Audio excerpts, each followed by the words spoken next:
Martinis are described as being either wet or dry. This refers to the amount of vermouth that goes into a martini. The more vermouth, the wetter the drink.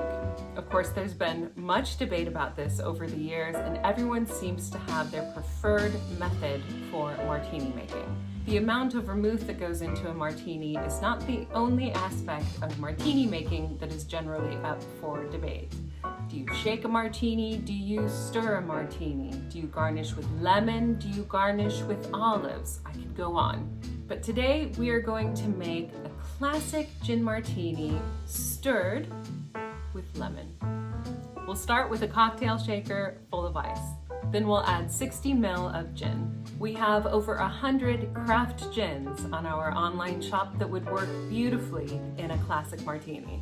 If you're not sure where to start, we recommend trying out Salcombe Gin.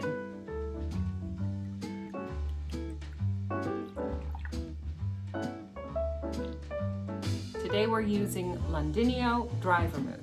We recommend starting off with about 15 ml of vermouth. From there, you can adjust the recipe according to your preference.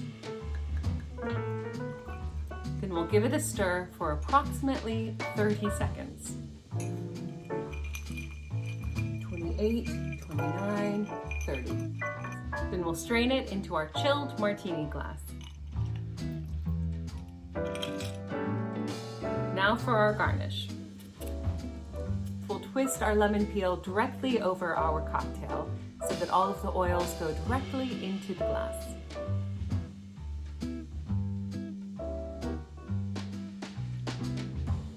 Cheers!